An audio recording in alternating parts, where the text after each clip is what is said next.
Good morning and welcome to the channel. आज हम आपको कुछ इम्पॉर्टेंट टर्म्स हाईलाइट करेंगे। That is the important clinical and the applied aspects related with the digestive system.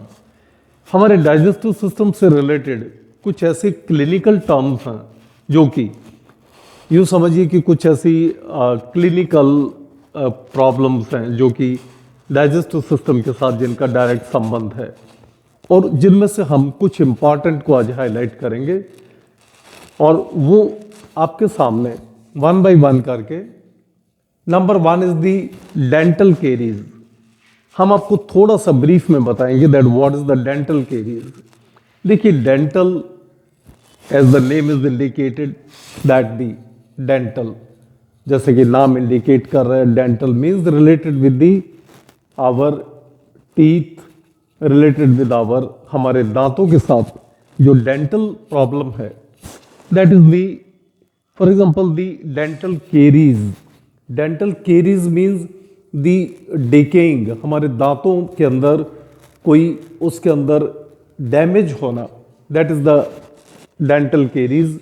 When we explain it that the dental caries is the disintegration, means हमारे दांतों का जो ऊपर का शाइनिंग पार्ट है, enamel के नीचे, that is the next part, that is the pulp cavity.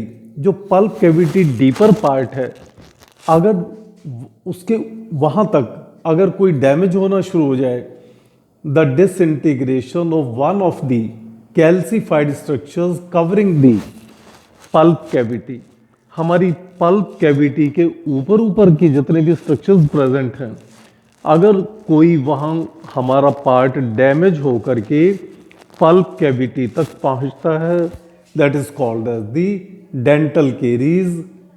And as a result of this dental caries what happen, क्योंकि हमारे नीचे के पार्ट में, that is in the pulp cavity, number of the nerves are present and the blood vessels are present, so as a result of which it causes the pain and inflammation, और जिसकी वजह से dental caries की वजह से pen और inflammation हो जाता है। This is also related with our digestive system का ही ये एक पार्ट है।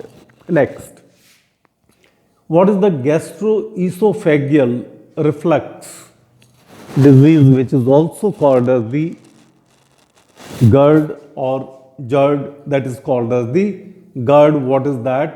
Gastroesophageal reflux disease.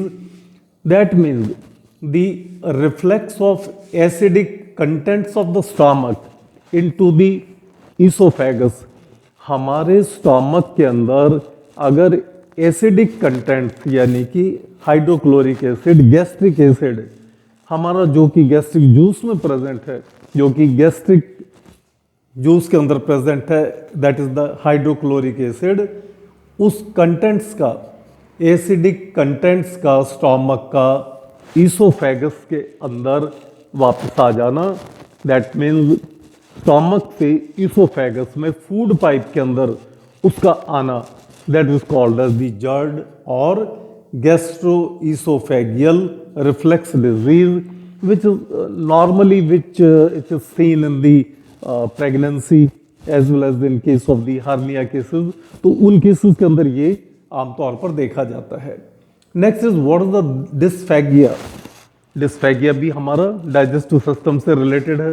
और व्हाट दिस प्रॉब्लम, इसके दौरान there is the difficulty in swallowing in elderly age, यानी कि उम्र के साथ, बड़े बुजुर्गों में उम्र के साथ, in the older people this difficulty in swallowing in the elderly aged people is seen, that may be due to the esophageal cancer।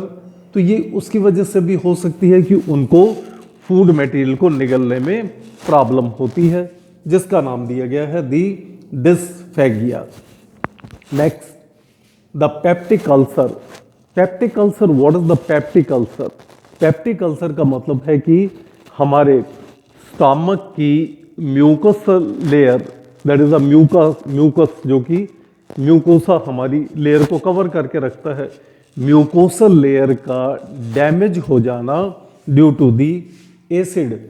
So the breaking of mucosal gastric lining due to the hyper acidity, ज़्यादा तेजाब का बनना, ज़्यादा hydrochloric acid का बनना, जो कि हमारे स्टोमक की सबसे भीतरी लेयर जिसका नाम है म्यूकोसा, अगर उसके सेल्स को ये डैमेज कर देता है या उस लेयर को डैमेज कर देता है, it causes the peptic ulcer.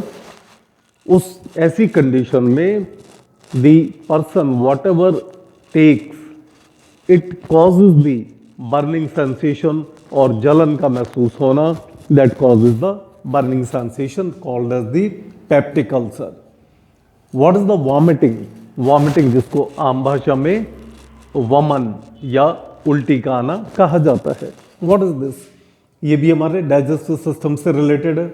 Vomiting is the forcefully coming out of the gastric contents. Gastric contents यानी कि स्टोमक के अंदर मनुष्य ने जो कुछ भी खाया हुआ है, forcefully by the contraction as the reflex, एक रिफ्लेक्स की फॉर्म में जो कुछ भी खाया हुआ है उसका बहुत फोर्सफुली स्टोमक में से बाहर आना is called as the vomiting, उसे वॉमिटिंग कहा जाता है।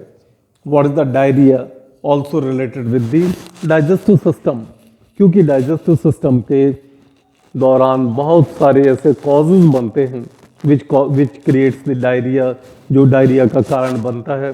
And what is the diarrhoea? We have to understand that the diarrhoea passing out the stools with water with maximum frequency, that means stools का water के साथ बहुत frequently आना, बहुत जल्दी जल्दी, that is called as the diarrhea।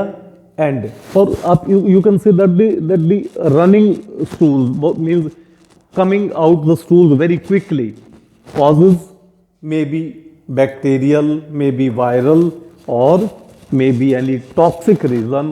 Toxicity, मान लीजिए अपने फूड मटेरियल में कोई टॉक्सिक मटेरियल लिया है, और if there is any toxic drug has been taken, that can also cause the diarrhoea. So these are some of the important the problem which can take place and related with our digestive system, जो हमारे digestive system के साथ ऐसी clinical problems हैं जिनका सीधा का सीधा हमारे डाइजेस्टिव सिस्टम से संबंध है।